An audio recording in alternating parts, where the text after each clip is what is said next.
আমরা মানুষ আল্লাহর সৃষ্টির শ্রেষ্ঠ রূপ, কিন্তু আজ রাস্তায় বের হলেই চোখে পড়ে অভদ্রতা, ঠকবাজি, মিথ্যা, ঠেলা ধাক্কা, কটু কথা, অহংকার, ঠাট্টা, অন্যকে অপমান, রাগ দেখানো, গালাগাল করা, অর্থাৎ মানে কোন ধরনের খারাপ আচরণ আমাদের ভিতরে নাই?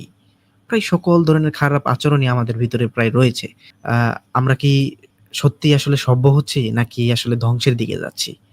এই বিষয়গুলো কিন্তু আমাদের ভাবা উচিত। আমরা যদি বাস্তব উদাহরণ কিছু দেখি, গাড়ি চালাতে গেলে কেউ কাউকে রাস্তা দেয় না। আপনারা যদি রোডে তাকিয়ে দেখেন যে একজন গাড়ি চালাচ্ছে, আরেকজন কেউ সাইড দিচ্ছে না। এটা আসলে জিদের পর নিজের ভিতরে জিদ হচ্ছে। তারপরে কোথাও লাইনে দাঁড়াতে গেলে ঠেলাঠেলি করতেছে। কাউকে ধন্যবাদ বা সালাম দেওয়া তো দূরের কথা। মানুষ কথা বলার ভদ্রতা ভুলে গেছে। ইন্টারনেটে মানুষ যতটা অকথ্য ভাষায় কথা বলে, বাস্তবে কখনো তা বলতে পারত না। মানে এক কথায় আমাদের ভিতর থেকে আখলাক একেবারে উঠে যাচ্ছে। যে আখলাক নবী সাল্লাল্লাহু আলাইহি ওয়াসাল্লামের গুরুত্বপূর্ণ একটা দিক ছিল আখলাক, তার চরিত্র। আসলে বিষয়টা হলো, আমরা কি সভ্য সমাজ গড়তেছি না বর্বরতার মোড়কে এক নতুন অসভ্যতা জন্ম দিচ্ছি, যার নাম আমরা দিচ্ছি সভ্য সমাজ বা সভ্য আধুনিকতা। সূরা কালামের আমরা যদি সূরা কলমের যদি আমরা ৪ নাম্বার আয়াতটি পড়ে দেখি, আমি এটি দিয়ে দেই। সূরা কলমের ৪ নাম্বার আয়াতটি যদি আমরা পড়ে দেখি, এখানে দেখতে পারবো, আর নিশ্চয় তুমি মহান চরিত্রের উপর অধিষ্ঠিত। হযরত মুহাম্মদ সাল্লাল্লাহু আলাইহি সাল্লামকে আল্লাহ তাআলা বলতেছেন, নিশ্চয়ই তুমি মহান চরিত্রের উপর অধিষ্ঠিত। একদম সিম্পল, একদম স্পষ্ট আয়াত এগুলো। আল্লাহ স্বয়ং রাসূলকে প্রশংসা করতেছেন তার আখলাক বা চরিত্র নিয়ে, কেবল নামাজ বা রোজা নয়। আসলে মূল বক্তব্য হলো, মানুষ আজ নামাজ পড়ে, রোজা রাখে, দান করে, কিন্তু অন্যের সঙ্গে কেমন ব্যবহার করছে তা ভুলে যাচ্ছে। আসল ইবাদত কি শুধু সালাত, সাওম, নাকি আচরণ, ভাষা, ব্যবহার, সহনশীলতা, বিনয়, এসবও আমাদের ঈমানের অংশ বা ইবাদতের অংশ? সূরা বাকারার ৮৩ নম্বর আয়াতে যদি আমরা পড়ি, সেখানে আল্লাহ তাআলা বলেছেন, আর স্মরণ করো যখন আমি বনী ইসরাইলের অঙ্গীকার গ্রহণ করলাম যে তোমরা আল্লাহ ছাড়া কারো ইবাদত করবে না এবং সদাচার করবে পিতামাতা, আত্মীয়-স্বজন, ইয়াতীম ও মিসকিনদের সাথে। আর মানুষকে উত্তম কথা বলো, সালাত কায়েম করো এবং যাকাত প্রদান করো। আল্লাহ তাআলা সদাচার করতে বলেছে মানুষের সাথে, আত্মীয়-স্বজনের সাথে, ইয়াতীমদের সাথে, মিসকিনদের সাথে, পিতামাতার সাথে। আল্লাহ কেবল ইবাদতের কথা বলেননি, বলেছেন মানুষের সঙ্গে ভালো ব্যবহার করো, সেটাও ইবাদত। এখানে মানুষ যেকোনো ধর্ম, বর্ণ বা জাতির যেকোনো মানুষ হতে পারে। কিন্তু আমরা আসলে তাহলে আমরা কেমন করে হারিয়ে ফেললাম আমাদের এই আখলাক? আমাদের আখলাককে যে আমরা হারিয়ে ফেলেছি, সেটা কিন্তু আমরা সেভাবে উপলব্ধি করতে পারি না। এটা আমাদের একটা বড় সমস্যা। আমরা উপলব্ধি করতে পারি না যে আমাদের আখলাক আসলে সমাজে কোথায় গিয়েছে। বেশ কিছু মানুষজন রয়েছে যারা এই সমাজের এইসব দৃষ্টিকটু দেখে সেরে তাদের নিজেদের ভিতরে একটি মানে একদম ঘৃণা চলে আসতেছে। এমনকি আমাদের ইসলামের প্রতিও মানুষজনের ঘৃণা চলে আসছে। অনেক মানুষ ইসলাম ছেড়ে যাচ্ছে একমাত্র আমাদের কারণে, আমাদের এই আখলাকের কারণে। তাহলে আমরা কেমন করে হারিয়ে ফেললাম সেই আখলাক? চলুন আমি বেশ কিছু কারণ মানে উদ্ধৃতি দিচ্ছি। কারণ কিছু আমি নোট করেছি। সমাজে আসলে ভালো আচরণ শেখানো হয় না। এটা হলো ১ম কারণ। যে আমাদের সমাজে ভালো আচরণ শেখানোর মতো কোনো কিছু নেই। আমরা স্কুল লাইফেও এখন আগের ছোটবেলায় স্কুল লাইফ পড়াকালীন তখন ভালো আচরণের বিষয়ে, আখলাক বিষয়ে একটি বেশি কিছু ছিল। কিন্তু লাস্ট ৫-৭ বছর যাবৎ এটা মিসিং। একদম মিসিং। ছোটবেলা থেকে ছেলে মেয়েকে শেখানো হয়, নম্বর পাও, চাকরি পাও, টাকা কামাও। কিন্তু কেউ বলে না তুমি যেন ভদ্র হও, সহনশীল হও, সচ্চরিত্রবান হও। দ্বিতীয়টি যে কারণটি, সেটা হলো যে সোশ্যাল মিডিয়ায় বিষাক্ত ভাষা। মানুষ এখন রাগ দেখায় কমেন্টে। যে কাজ জিহ্বা করত সেই কাজ এখন আঙ্গুল করে। কেউ কিছু বললেই গালি, বিদ্রূপ, হেয় করা, অপমান করা। অনলাইনে মানুষ এমন ব্যবহার করে যেটা বাস্তবে করতে সাহসও করত না। অহংকার, আপনাদের এটার আরেকটা তৃতীয় যে কারণটা আমি মনে করি, সেটা হলো অহংকার ও ইগো। কেউ ক্ষমা চাইতে চায় না, সবাই নিজেকে সঠিক ভাবতে চায়, তাই কেউ কাউকে সম্মানও দিতে চায় না। আমি দুঃখিত, আমার ঘরের পাশে গরু ডাকতেছে, গরুর একটু সমস্যা হয়েছে, যার জন্য কাল রাত থেকে ডাকাডাকি করতেছে। যাই হোক, সূরা ৩১ নম্বর সূরার আমরা যদি সেই সূরা লুকমানের আমরা ১৮ নম্বর আয়াতটি যদি পড়ে দেখি, আর তুমি মানুষের দিক থেকে তোমার মুখ ফিরিয়ে নিও না, আর জমিনে দম্ভ ভরে চলাফেরা করো না। নিশ্চয়ই আল্লাহ কোনো দাম্ভিক অহংকারকারীকে পছন্দ করেন না।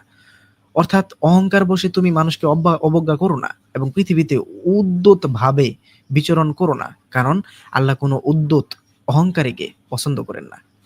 অহংকার, ইগো আমাদের সবকিছুকে প্রায় ধ্বংস করে দিচ্ছে।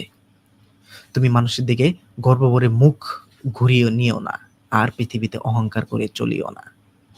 আল্লাহ তাআলা স্পষ্ট কথা। আচ্ছা, যাই হোক, এখানে আরেকটা আমরা যদি বেশ কিছু একটু উদাহরণ বুঝে নিই, যে ধরুন যে বাসে একজন বৃদ্ধ উঠে দাঁড়ানোর জায়গা খুঁজছে, কিন্তু কেউ তার দিকে তাকায় না। দোকানে কেউ অন্যের আগে ঢুকে যায়, লাইন ভেঙে দেয়। মানে দোকানে লাইন ভেঙে বলতেছে, ভাই আমার এটা দেন, কিন্তু অলরেডি একজন লাইনে দাঁড়ায় আছে কিছু নেওয়ার জন্য। ট্রাফিক সিগন্যালে কেউ রাস্তায় দাঁড়ায় না, বরং আপনার কি বলবো, কেউ রাস্তায় দাঁড়ায় না, ট্রাফিক নিয়ম মানে না, সিগন্যাল মানে না, কিচ্ছু না।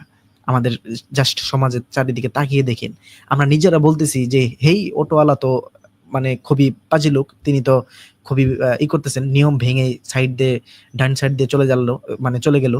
কিন্তু সে যখন চলে গেল, তখন তার পিছে পিছে আমিও সেই অটোর পিক আপ টানা শুরু করেছি। আমিও তার মতো করে পিছন পিছন ভেড়ার দলের মতো যাওয়া শুরু করলাম।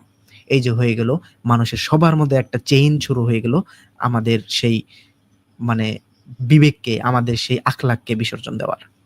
একজন যেটা করেছে আমি সেটা করলাম, পাঁচজন যেটা করেছে আমরা সেটাই উদাহরণ ধরে নেই। পাঁচজন যেটা করেছে ওরা করলে আমি করলেই দোষ, ওরা করতেছে কিছু না।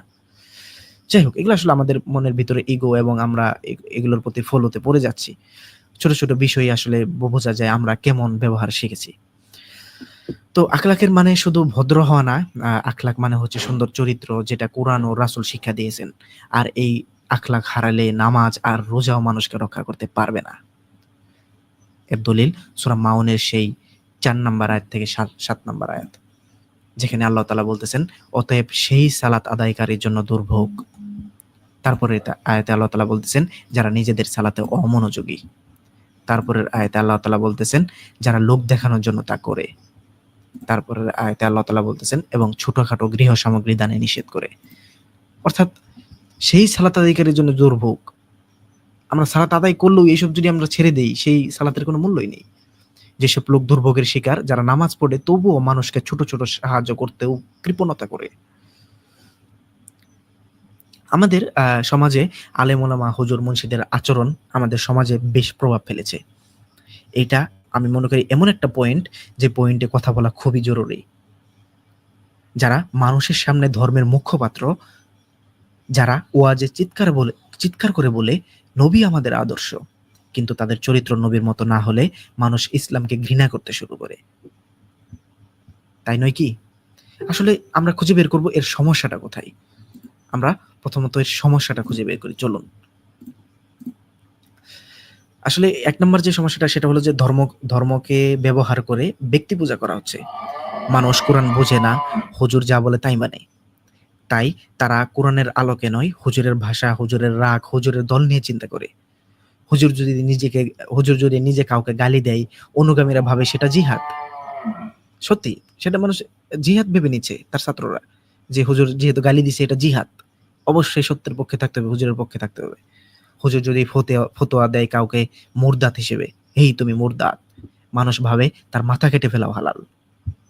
কত ভয়ঙ্কর! এগুলো আসলে অনেক হাদিস থেকে এসেছে। আমরা সেগুলো এর আগের পর্বে একটি ইয়েতে দেখাইছি, যে কোরআনের সাথে হাদিসের যে বৈপরীত্য, বেশ কিছু হাদিস এনেছিলাম, সেখানেও দেখাইছি। যার জন্য নতুন করে আজ দেখাচ্ছি না, আলোচনা বড় হয়ে যাবে। আমি আজকে শর্টকাটে সবকিছু শেষ করে দিব। আর আরেকটা বিষয় হলো যে হাদিস ফিকের অপব্যাখ্যা ও অনুসরণ। অনেক হুজুর এমন হাদিস তুলে ধরে যা কোরআনের বিপরীত, এবং বলে কোরআনের কথা না মানলেও হাদিস মানতেই হবে। ইনডাইরেক্টলি এটাই বোঝায়। কিন্তু কোরআন কি এটা শেখায়? কোরআন কি বলে? সাধু সেধে গালি দিতে এটা কোরআন বলে? রাসূল কি এমন ছিলেন? না। সূরা আল আহজাবের সেই ২১ নম্বর আয়াত, যে আয়াতটি অনেকেই দিয়ে থাকে। আমরা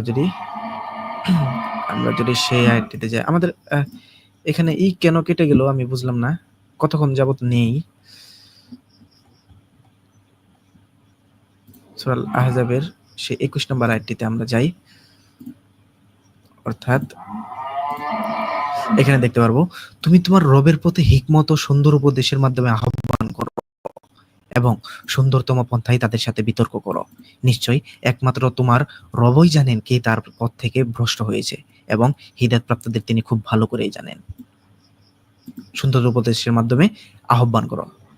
এটা আমরা আসলে আমি দেখাইছি, হয়তোবা স্ক্রিন শেয়ার অন্যটা পড়ে গেছে। আমি আসলে সূরা নাহলের ১২৫ নম্বর আয়াত পড়ে ফেলেছি। যাই হোক, আমরা সেই সূরা আহজাবের ২১ নম্বর আয়াতটা যদি আবার পড়ি, অবশ্যই তোমাদের জন্য রাসূলুল্লাহর মধ্যে রয়েছে উত্তম আদর্শ। তাদের জন্য যারা আল্লাহ ও পরকাল প্রত্যাশা করে এবং আল্লাহকে অধিক স্মরণ করে। রাসূলের মধ্যে রয়েছে উত্তম আদর্শ, কিন্তু সেই রাসূলের আদর্শের নামে ওয়াজ মাহফিলে কি গালাগাল টাইনা দেওয়া হচ্ছে, কি ফতোয়াবাজি না করা হচ্ছে। কিন্তু সেই আদর্শ কি ছিল গালি দেওয়া, দলাদলি করা, হিংসা ছড়ানো? না, ওয়াজ মাহফিল এখন বিনোদনের মঞ্চ। বেটা তুমি নাস্তিক, মাথা মাথা ফাটাই দিমু, এই ভাষা কি কোরআনের ভাষা ভাই? ওয়াজে এখন বিদ্বেষ, অপমান, গালি, হুমকি এসব ধর্মীয় রঙে পেশ করা হয়। অথচ আল্লাহ কোরআনে বলেছেন, সেই সূরা নাহলের ১২৫ নম্বর আয়াত, নবীকে আল্লাহ তাআলা বলতেছেন, তুমি তোমার রবের পথে হিকমত ও সুন্দর উপদেশের মাধ্যমে আহ্বান করো। হিকমত ও সুন্দর উপদেশের মাধ্যমে আহ্বান করো। আর আমরা কি করতেছি? এবং সুন্দরতম পন্থায় তাদের সাথে বিতর্ক করো। সুন্দরতম পন্থায় চেয়ে দেখুন, সুন্দরতম পন্থা কোথায় হলো? মুরদাত এবং কাফির বলেই তো আমি তাকে মানে মাটিতে শুইয়ে দিচ্ছি, তার কল্লা ফেলার মতো আমি মানে হুকুম দিয়ে দিচ্ছি।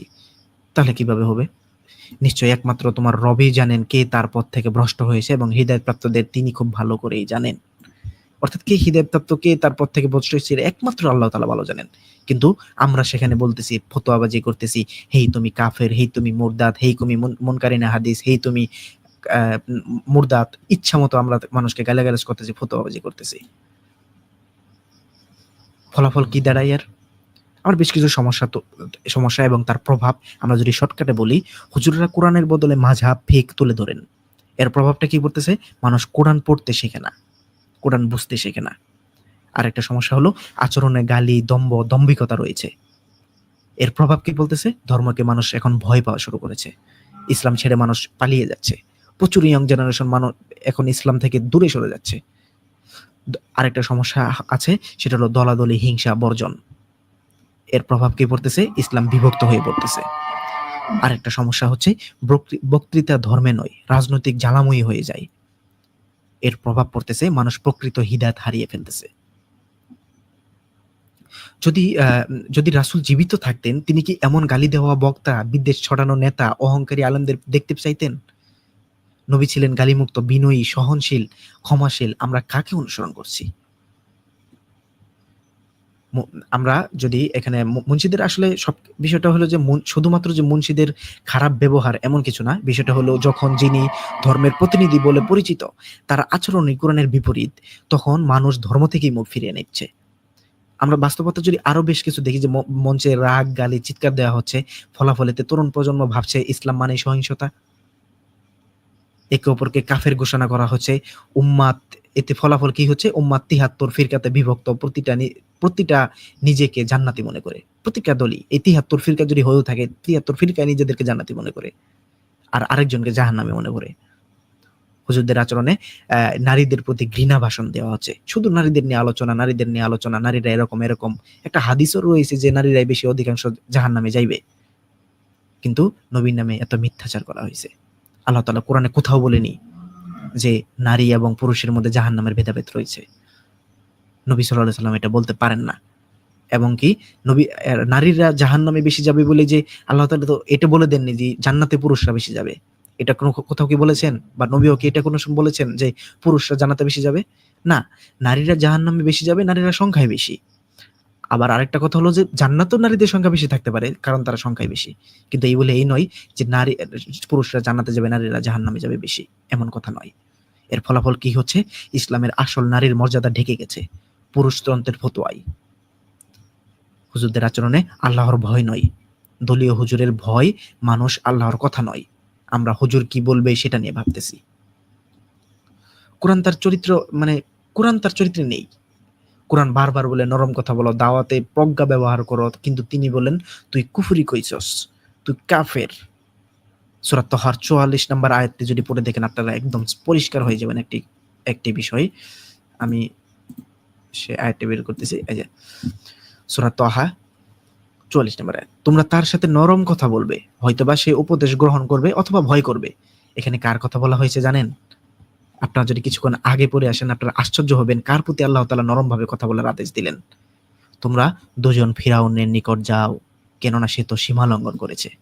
অর্থাৎ সেই ফিরাউন, যে ফিরাউন, মানে যাকে আল্লাহ তাআলা ফিরাউন পদবি দিয়েছেন, যাকে এখন পর্যন্ত পৃথিবীতে দৃষ্টান্ত করে রেখেছেন, তাকে জীবিত অবস্থায় রেখে, তাকে জীবিত অর্থাৎ তার দেহকে মানে করে সংরক্ষিত রেখে, তার কথা, যে কিনা পৃথিবীর ইতিহাসে সব থেকে বড় কাফের, যে নিজেকে ঈশ্বর মনে করতো, নিজেকে আল্লাহ ভাবতো এবং দাবি করতো এবং তা মানুষের উপর চাপিয়ে দিত, তাকে তার ব্যাপারে আল্লাহ তাআলা বলতেছেন তোমরা তার সাথে নরম কথা বলবে, হয়তোবা সে উপদেশ গ্রহণ করবে অথবা ভয় করবে।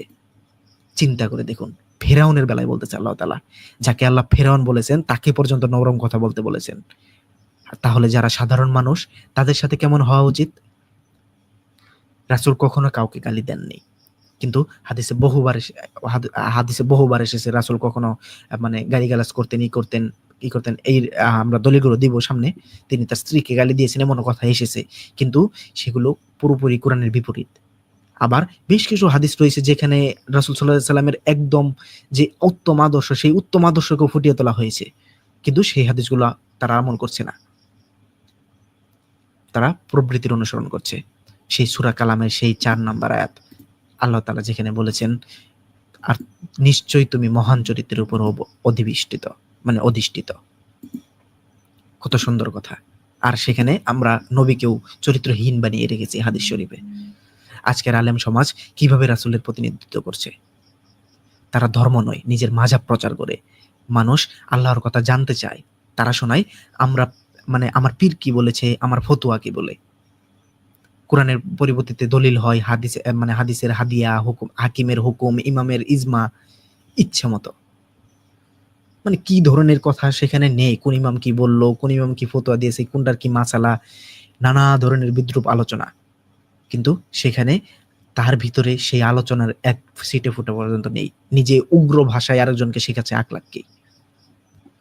সূরা আনামের 112 নম্বর আয়াত যদি আমরা আবার পড়ে দেখি, এটা আমরা অনেকবার এনেছি। আর এভাবেই আমি প্রত্যেক নবীর শত্রু করেছি মানুষ ও জিনের মধ্য থেকে শয়তানদেরকে। মানে মানুষ ও জিনের মধ্যেই শয়তান রয়েছে, তারা প্রতারণার উদ্দেশ্যে একে অপরকে চাকচিল্যপূর্ণ কথার কুমন্ত্রণা দেয়, এবং তোমার রব যদি চাইতেন তবে তা তারা করতো না। সুতরাং তুমি তাদেরকে ও তারা যে মিথ্যা রটায় তা ত্যাগ করো। অনেকেই নবী সাল্লাল্লাহু আলাইহি ওয়াসাল্লামের মিথ্যা রটাইছে। যারা আল্লাহর রাহে বাধা সৃষ্টি করে, তাদের শুধু নাস্তিক হতে হবে না, ধর্মের মুখোশ পরা লোকজনও শয়তানের এজেন্ট হতে পারে। এটা কি আপনি বিশ্বাস করেন না? অবশ্যই ধর্মের মুখোশ পরা লোকজনও শয়তানের এজেন্ট হতে পারে। আল্লাহ তাআলা তো এখানেই বললেন যে মানুষ ও জিনের মধ্যে থেকে শয়তান রয়েছে। চলুন বেশ কিছু আমরা বাস্তব ঘটনা যদি দেখি। ওয়াজে এক বক্তা সরাসরি বললেন, ফলানি মহিলা যদি ইসলামের কথা বলে তাকে ছুঁড়ে ফেলা উচিত। এটা কোনো মানে ভাষা হতে পারে? এক জনপ্রিয় বক্তা লাইভে বলতেছেন নাস্তিকরা কুকুর, তাদের মাথা কেটে ফেলা হালাল, তাদেরকে মাথা কেটে ফেলা, কল্লা ফেলে দাও, হোয়াট এভার। এগুলো কোনো সময় কি ভাষা হতে পারে?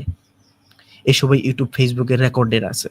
সাধারণ মুসলিম বা নাস্তিক কেউ এসব শুনে ইসলামকে কেমন ভাবে দেখবে? আল্লাহ যেখানে ফেরাউনের কথাই পর্যন্ত বলতেছেন যে তার সাথে নরম ভাষায় কথা বলো, যুক্তিপূর্ণ কথা বলো, ধৈর্যশীলের সাথে কথা বলো। মানুষ কিভাবে প্রতিক্রিয়া দিচ্ছে? আমার হুজুর যা বলে তাই ঠিক, এই হুজুররা গালি দেয়, কিন্তু মানে কি শিখতেছে সেখান থেকে? হুজুররা গালি দেয়, হিংসা ছড়ায়, ধর্মের নামে যুদ্ধ লাগায়। কিন্তু সেখান থেকে আবার কি শিখতেছি? ধর্মপ্রেমী মানুষরা গালি তো জিহাদের অংশ। কোরআন কি আসলে এসবই শিখায়? না। আসলে আমরা তো মানে মুসলিম, আমাদের ধর্ম তো ইসলাম। আসলে ইসলাম চাইটা কি? দাওয়াতের ভাষা যেন হয় নরম, যুক্তিপূর্ণ, ধৈর্যশীল।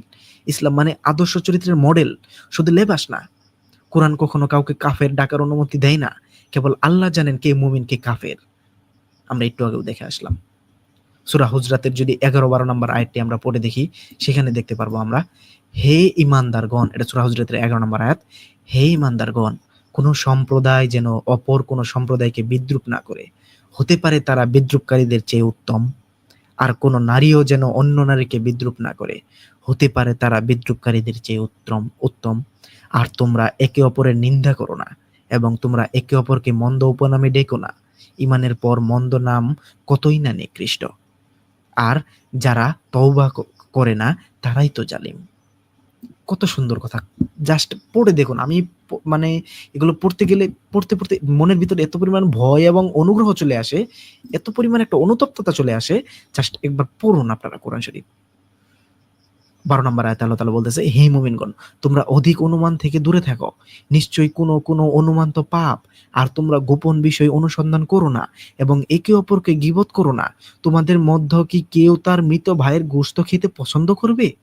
আমরা অনেকেই শুনেছি যে গীবত করা মৃত ভাইয়ের গোশত খাওয়ার সমান, কিন্তু সেই গোশতই আমরা বারবার খাচ্ছি। তোমরা তো তা অপছন্দই করে থাকো, আর তোমরা আল্লাহকে ভয় করো। আমরা সেই গোশতকে অপছন্দ করি, মৃত ভাইয়ের গোশতকে। আর আল্লাহ, এই জন্যই আল্লাহ বলতেছে, এইটা অপছন্দ করা সত্ত্বেও তোমরা কি মানে এটা পছন্দ করবে গীবত করে? তোমরা তো আল্লাহ তাআলা আরো নির্দেশ দিচ্ছেন যে আল্লাহকে ভয় করো, নিশ্চয়ই আল্লাহ অধিক তওবা কবুলকারী, অসীম দয়ালু। কত কত সুন্দর মানে কোরআনের ভাষা। এক হুজুর যদি বলেন তুই কুফরি কইছস, তাহলে তিনি নিজেই কোরআনের বিরোধিতা কাজ করতেছেন না? যদি আলেমরাই কোরআনকে চাপা দিয়ে নিজের দল, হাদিস, ফতোয়াকে বড় করে ফেলে, তাহলে ইসলাম কিভাবে বিশুদ্ধ থাকবে? মানুষের কাছে কি তখন আল্লাহর বাণী পৌঁছাবে, নাকি শুধু হুজুরের ভাষা? কিন্তু আপনারা আশ্চর্য হবেন এটা জেনে যে কিছু কট্টরপন্থী, নাম না জানা হাদিসপন্থীরা ইসলামের ইতিহাসের সবথেকে বড় দ্বিতীয় ভিত্তি অর্থাৎ হাদিস গ্রন্থসমূহ, সেখানেও নবীর আখলাককে প্রশ্নবিদ্ধ করার মতো হাদিস রচনা করে রেখেছে, যা একেবারেই নবীর শানে বেয়াদবি এবং তার নবীর নামে মিথ্যাচার। কিন্তু এই বলে আমরা তাদেরকে বলবো না যে ভাই তুমি কাফের, তুমি মুরদাদ, তুমি এই সেই। ভাই আপনাকে আমি কোনো গালি দেব না, জাস্ট ভুলগুলো ধরিয়ে দিচ্ছি। এটা আপনারা পাবেন সহিহ মুসলিমের 3098 নম্বর হাদিসে। আপনারা সেখানে দেখতে পারবেন, মুহাম্মদ ইবনুল মুসান্না ইবনু বাশশার ও উবাইদুল্লাহ ইবনু মুআজ রাদিয়াল্লাহু থেকে, হাকাম ইব্রাহিম থেকে, তিনি আসওয়াদ থেকে এবং তিনি আয়েশা রাদিয়াল্লাহু থেকে বর্ণনা করেন যে তিনি বলেন, নবী সাল্লাল্লাহু আলাইহি ওয়াসাল্লাম যখন রওনা হওয়ার ইচ্ছা করলেন, তখন সাফিয়াকে তার তাঁবুর দরজায় চিন্তিতা ও অবসাদগ্রস্তা দেখতে পেলেন। সেই সাফিয়া হলো হযরত মুহাম্মদ সাল্লাল্লাহু আলাইহি ওয়াসাল্লামের স্ত্রী। তাঁবুর দরজায় চিন্তিতা ও অবসাদগ্রস্ত দেখতে পেলেন। তখন নবী সাল্লাল্লাহু আলাইহি ওয়াসাল্লাম তার কাছে গিয়ে দেখেন কি বলল। তিনি বললেন, বন্ধা নেডি, তুমি আমাদের এখানে আটকে রাখবে? মানে তারা সে যে সাফিয়া যে সেখানে চিন্তিত আছে, চিন্তা করতেছে বসে থেকে বা দাঁড়ায় থেকে, সেখানে যে চিন্তা করতেছে, এতে তো নবী সাল্লাল্লাহু আলাইহি ওয়াসাল্লামের তাদের তো দেরি হচ্ছে। এইজন্য নবী সাল্লাল্লাহু আলাইহি ওয়াসাল্লাম তাকে কি গালি দিচ্ছেন যে বন্ধা নেডি, তুমি আমাদের এখানে আটকে রাখবে? তিনি পুনরায় তাকে বললেন, তুমি কি কুরবানির দিন বাইতুল্লাহ জিয়ারত করেছো? তখন সাফিয়া বললেন, হ্যাঁ। রাসূলুল্লাহ সাল্লাল্লাহু আলাইহি ওয়াসাল্লাম বলেন, তাহলে রওনা হও। তাহলে চিন্তা করে দেখুন নবীর নামে কি বানানো হয়েছে। তিনি তার মানে কি বলবো, তিনি তার মানে স্ত্রীকে গালি দিচ্ছেন, এটা সম্ভব? নাউজুবিল্লাহ। পরিচ্ছেদটা চেয়ে দেখুন, বিদায়ী তাওয়াফ বাধ্যতামূলক, কিন্তু ঋতুমতী মহিলার ক্ষেত্রে তা পরিত্যাজ্য। এখানে সাফিয়াকে ঋতুমতী ছিল কিনা আমি জানি না, কারণ অনুচ্ছেদটা তো তা বলতেছে।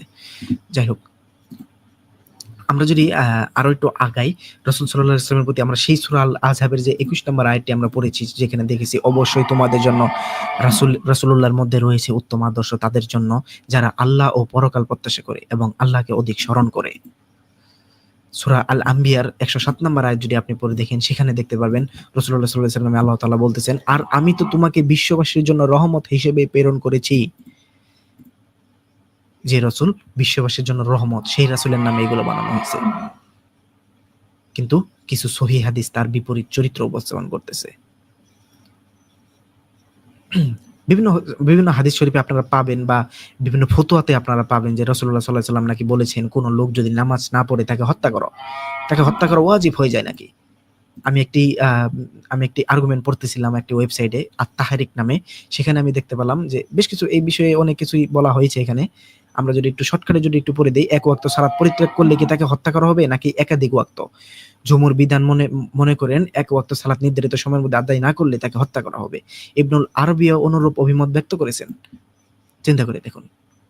আরো দেখেন পরে, আমরা যদি আরো দেখতে পাই, এই যে এগুলো আমি একটু সংশ্লিষ্ট বিষয়গুলো পড়ি। যদি কেউ অলসতা বা উদাসীনতা বশত ফরজ সালাত ছেড়ে দেয়, তবে তাকে তা আদায় করার জন্য আহ্বান জানাতে হবে, তাকে বলতে হবে তুমি সালাত আদায় করো, অন্যথা আমরা তোমাকে হত্যা করব।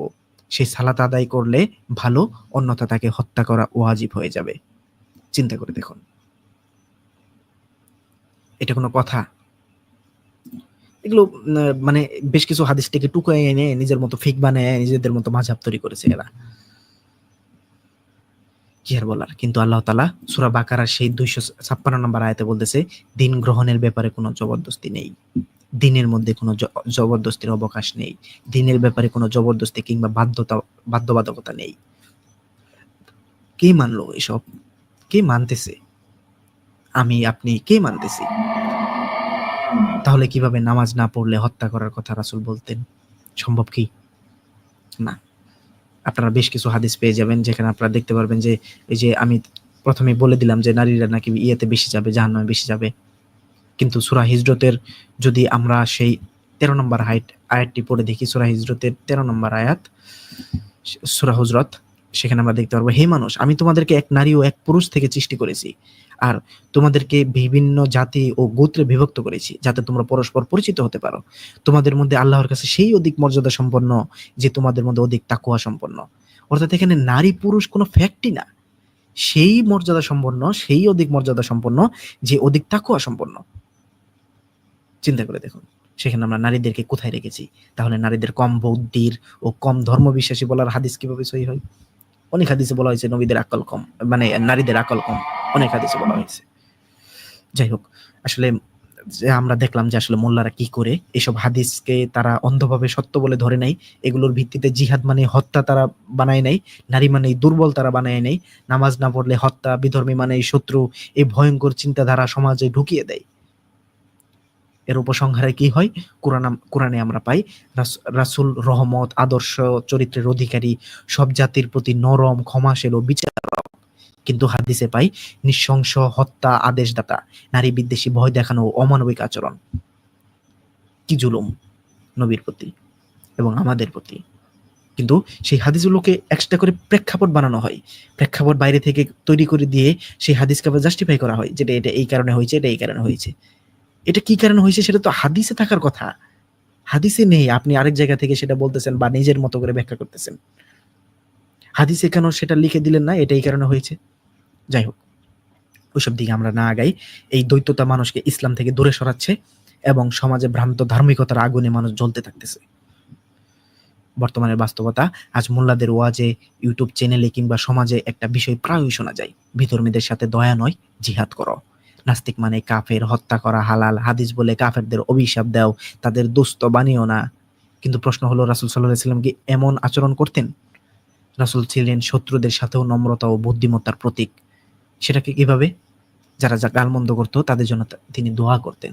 সূরা ফুসসিলাতের 34 নম্বর আয়াতে যদি আমরা যাই, সেরে যাব। আর ভালো ও মন্দ সমান হতে পারে না, মন্দকে প্রতহিত করে তা দ্বারা যা উৎকৃষ্টতর, ফলে তোমার ও যার মধ্যে শত্রুতা রয়েছে সে যেন হয়ে যাবে তোমার অন্তরঙ্গ বন্ধু।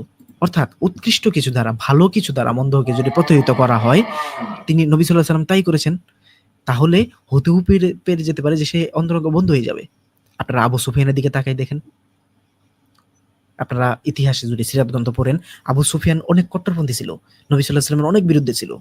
কিন্তু আবার এমনকি সেই আবু সুফিয়ানের স্ত্রী, যার নাম ছিল হিন্দা, সেই হিন্দা পর্যন্ত নবী সাল্লাল্লাহু আলাইহি সাল্লামের চাচাকে, আপনার বোধহয় আমির হামজা নাম ছিল, আমার নামটা মনে পড়তেছে না, তার কলিজা মানে চিবিয়ে খাইছে, সে রক্তাক্ত কলিজা চিবিয়ে খাইছে সেই হিন্দা।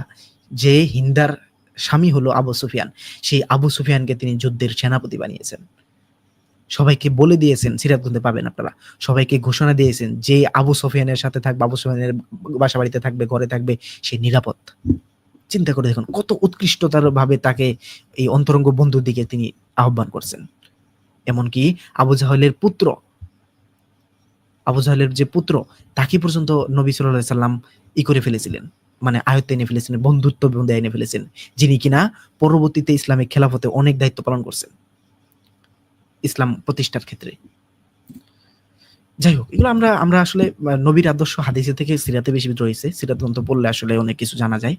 তবে যদিও আমরা কিন্তু কোরআন থেকেই অনেক কিছু জানতে পারি। সেগুলো যদি আমরা মেনে চলি তাহলেই কিন্তু মানে যথেষ্ট হয়ে যায়। তারপরেও যদি জানার ইচ্ছা থাকে ইতিহাস হিসেবে, ইতিহাস যদি পড়ার ইচ্ছা থাকে, সিরাত গ্রন্থ পড়ুন, হাদিসও পড়ুন, কিন্তু কোরআন দ্বারা যাচাই করে পড়ুন। মন্দকে উত্তম দিয়ে প্রতারিত করতে হবে। তখন তোমার ও তোমার শত্রুর মাঝে বন্ধুত্ব গড়ে উঠবে। এটা শুধু সাধারণ আচরণ নয়, রাসূলের বাস্তব জীবনেও শেখা যায়। আমরা বাস্তব ঘটনা বেশ কিছু তাফসীর সমূহতে পেয়ে থাকি, সিরাত গ্রন্থে পেয়ে থাকি। রাসূল সাল্লাল্লাহু আলাইহি ওয়াসাল্লাম তায়েফে গিয়েছিলেন ইসলাম প্রচার করতে। শহরের বড়রা নয়, তাদের দাসদের দিয়ে রাসূলকে পাথর মারাই দিয়েছিল। দাসদের দিয়ে পাথর মারাইছিল। মানে বড়রা না, মালিকেরা না, দাসেরা পাথর মারতো। এরকমও তাফসীর সমূহ আমি পড়েছি।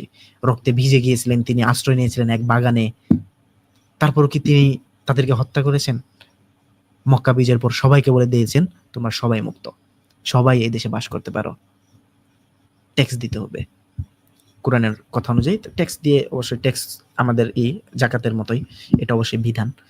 এই অবস্থায় যদি আজকের মোল্লারা থাকতো, সেই যে অবস্থায় হযরত মুহাম্মদ সাল্লাল্লাহু আলাইহি ওয়াসাল্লাম ছিল, তারা বলতো কি, আল্লাহর দুশমনদের ধ্বংস করো, দোয়া করো ধ্বংসের। কথায় কথায় তারা এখনকার যুগে কথায় কথায় ফতোয়া মারে, ধ্বংস হোক তারা, আল্লাহ তাআলা গজব ফালাক, আল্লাহ তাআলা তাদেরকে কি জানি বলে, আল্লাহ তাআলা গজব দিক, আল্লাহ তাআলার নফরমানি তারা করেছে, আল্লাহ তাআলার গজব তাদের উপরে পড়ুক, এই ধরনের কথাবার্তা কথায় কথায় মুখের উপরে এটা লেগে আছে। কিন্তু রাসূল কি করলেন? তিনি বললেন, হে আল্লাহ, এরা জানে না তারা কি করেছে, হয়তো এদের বংশধররা একদিন সত্যের পথ ধরবে। আপনারা তাফসীর সমূহে পেয়ে যাবেন এগুলো। এগুলো পড়েছিলাম অনেক আগে, মাথায় আসলো তাই বললাম। যাই হোক, আমরা আরো যদি এই তাফসীর সমূহ থেকে আরো অনেক ঘটনায় পাওয়া যায়, যেমন 20 বছরেও বেশি সময় ধরে রাসূল সাল্লাল্লাহু আলাইহি ওয়াসাল্লাম মুসলমানদেরকে নির্যাতন করেছিল কুরাইশরা, ঘরছাড়া করেছে, যুদ্ধ করেছে, হত্যা করেছে, যার জন্য হযরত মুহাম্মদ সাল্লাল্লাহু আলাইহি ওয়াসাল্লামকে হিজরত করতে হয়েছে। রাসূল বিজয়ের বেশে মক্কায় ঢুকলেন, আজ প্রতিশোধ নেওয়ার সুযোগ। কিন্তু তিনি কি বললেন? আজ তোমাদের বিরুদ্ধে কোনো অভিযোগ নেই, তোমরা মুক্ত, যাও। ভাই সিরাত গ্রন্থে যদি পড়েন ভাই, এগুলো আমাদের মধ্যে কোথায়? আমরা যদি নবীর উদ্দেশ্য, নবীর উত্তম আদর্শ কোরআন থেকে যতটুকু পাচ্ছি, এর বাইরেও যদি আমরা চাই, সিরাত গ্রন্থে যেগুলো পাচ্ছি সেগুলো আমরা কেন নিজের প্রতি আনতেছি না? কেন না? আজকালকার সমাজে তাকিয়ে দেখেন, কোন হুজুর মুন্সি, কোন মোল্লাদের ভিতরে, কোন সাধারণ মানুষের ভিতরে, বা কোন আহলে কোরআনদের ভিতরে এই রয়েছে? আমার মধ্যে কি এসব রয়েছে? না, কারোর মধ্যে নেই। কিন্তু আমরা এসব করতেছি, অবহেলা করতেছি। সূরা ইউসুফের যদি 92 নম্বর আয়াতটা আপনারা যদি পড়ে দেখেন, সেখানে আমরা দেখতে পারবেন, সে বলল, আজ তোমাদের উপর কোনো ভৎসনা নেই, আল্লাহ তোমাদের ক্ষমা করুন, আর তিনিই সবচেয়ে দয়ালু। হযরত মুহাম্মদ সাল্লাল্লাহু আলাইহি ওয়াসাল্লাম বলেছেন, আজ তোমাদের উপর কোনো ভৎসনা নেই, আল্লাহ তোমাদের ক্ষমা করুন, আর তিনি সবচেয়ে বেশি দয়ালু। সেই যে মক্কা বিজয়ের পর, চিন্তা করে দেখুন, আজ তোমাদের কোনো গুনাহ নেই, তো আর তোমাদেরকে আল্লাহ তাআলা ক্ষমা করুন, তোমাদের কোনো সমস্যা নেই, তোমরা থাকতে পারো। এইসব ঘটনা পড়লে বা চোখে পানি এসে যায় তার আখলাকের কথা শুনে। সেই জায়গায় নবীর আখলাককে হাদিস শরীফে কি বানায় রাখছে। আজকে তথাকথিত আলেম সমাজ ও ওয়াজকারীরা হাদিসের নামে রাসূলকে এক জঙ্গি, প্রতিশোধ পরায়ণ, নিষ্ঠুর নেতা হিসেবে তুলে ধরতেছেন। অথচ কোরআনের রাসূল এমন ছিলেন না। তারা ভুল হাদিসে ভর করে মানুষকে বলে, বিধর্মীকে হত্যা করো, যে ইসলাম মানে না সে জানোয়ারের চেয়েও নিচে, আহলে কিতাবদের সাথে দোস্তি করা হারাম। কত ধরনের ফতোয়া ভাইজান। অথচ কোরআনে আছে, সূরা মুমতাহিনার যদি 4 নম্বর আয়াতটি আপনি পড়ে দেখেন, সেখানে দেখতে পারবেন আল্লাহ তাআলা সেখানে বলতেছেন, সূরা মুমতাহিনা 4 নম্বর আয়াত, সূরা মুমতাহিনা 4, সূরা মুমতাহিনা 4 না, সূরা মুমতাহিনা 8 নম্বর, দুঃখিত। তিনের ব্যাপারে যারা তোমাদের বিরুদ্ধে যুদ্ধ করেনি এবং তোমাদেরকে তোমাদের বাড়িঘর থেকে বের করে দেয়নি, তাদের প্রতি সদয় ব্যবহার করতে এবং তাদের প্রতি ন্যায় বিচার করতে আল্লাহ তোমাদেরকে নিষেধ করছেন না। নিশ্চয়ই আল্লাহ ন্যায়পরায়ণদেরকে ভালোবাসেন। কত সুন্দর কথা। যারা আল্লাহর বিরুদ্ধে যুদ্ধ করেনি। রাসূল সাল্লাল্লাহু আলাইহি ওয়াসাল্লাম ছিলেন প্রতিশোধ নয়, ক্ষমা ও প্রেমের প্রতীক। তিনি কাফেরদের জন্য দোয়া করতেন, তাদের প্রতি দয়া করতেন। কিন্তু মোল্লারা এসব ভুল হাদিস দিয়ে উল্টো ছবি আঁকে। হ্যাঁ, অবশ্যই কিছু জমিনে যদি ফাসাদ করে, জমিনে যদি তারা আল্লাহ ও রাসূলের বিরুদ্ধে তারা যুদ্ধ ঘোষণা করে, যুদ্ধ করে ফেলে, তখন তাদেরকে রাষ্ট্রপ্রধানের অনুমতিতে, রাষ্ট্রপ্রধানের সেটা দায়িত্ব তাদেরকে একটা শাস্তি দেওয়া। আল্লাহ তাআলা সেই সূরা আল ইমরান বা সূরা মাইদার হয়তোবা 31 নম্বর বা 33 নম্বর আয়াতে পড়ে দেখেছিলাম আমি, আমার ঠিক মনে পড়তেছে না, আপনারা অনেকেই পড়েছেন, যে যারা আল্লাহ ও রাসূলের বিরুদ্ধে যুদ্ধ ঘোষণা করে এবং জমিনে ফ্যাসাদ সৃষ্টি করে, তাদেরকে একমাত্র তাদের শাস্তি হলো হত্যা করা, অথবা তাদেরকে দেশ থেকে তাড়িয়ে দেওয়া, অথবা তাদের থেকে ট্যাক্স নেওয়া, মানে জিজিয়া নেওয়া। তিনি মানে কিন্তু এই বিষয়গুলো আমাদের মধ্যে নেই। আমরা সেগুলোকে জিহাদ হিসেবে ধরন করে নিয়ে একটা সেই প্রেক্ষাপট না বুঝে আমরা আগাচ্ছি মুরতাদকে হত্যা করতে। তোমাদের ধর্মের মানুষগুলো এত, এই কারণে মানুষ বলে থাকে যে তোমাদের ধর্মের মানুষগুলো এত সহিংসতা কেন, মানে এত সহিষ্ণু কেন, অসহিষ্ণু কেন। দুঃখিত, আমার একটু স্লিপ অফ টাং হয়ে যায়। কারণ তারা কোরআনের রাসূলকে না দেখে হাদিসের তৈরি চরিত্রকে অনুসরণ করছে। এই যুগে দাঁড়িয়ে কোরআনের সেই বাস্তব আখলাক কিভাবে ফিরিয়ে আনবো? আমরা এখন শেষ পোরশনে চলে এসেছি। আমরা এখন দেখব যে এই যুগে দাঁড়িয়ে কোরআনের সেই বাস্তব আখলাক কিভাবে আমরা ফিরিয়ে আনবো। এই প্রশ্নের জবাব শুধু ওয়াজ দিয়ে নয়, জীবনে বাস্তবভাবে প্রয়োগ করেই দিতে হবে। সত্যিকার কোরআনিক চরিত্র মানে কেবল বেশি নামাজ, রোজা, হজ নয়, বরং এটি হচ্ছে মানুষকে সম্মান করা, বিনয়ী হওয়া, সত্যবাদিতা, অন্যায় ভ্রষ্টতা থেকে বিরত থাকা। কোরআনের কৌশল অনুযায়ী যদি আমরা 3 স্তরের আখলাক উন্নয়ন দেখি, আমরা সূরা শামসের যদি 9 নম্বর আয়াত থেকে একটু পড়ে দেখি, নিঃসন্দেহে সে সফল কাম হয়েছে যে তাকে পরিশুদ্ধ করেছে। অর্থাৎ আত্মাকে পরিশুদ্ধ করতে হবে, নফসকে পরিশুদ্ধ করতে হবে। এবং সে ব্যর্থ হয়েছে যে তার নফসকে কুলসিত করেছে। অর্থাৎ আমাদের নফসকে যারা আমরা কুলসিত করে ফেলেছি, তারা ব্যর্থ হয়েছে। কত সুন্দর আল্লাহ তাআলা আয়াত দিয়েছেন। যে সফল সে নিজের আত্মাকে পরিশুদ্ধ করলো, আর যে ব্যর্থ সে তা কুলসিত করলো। কোরআন বলেছে ক্যারেক্টার উন্নয়নের প্রথম ধাপই হলো নিজেকে নিজের সামনে অ্যাকাউন্টেবল করা।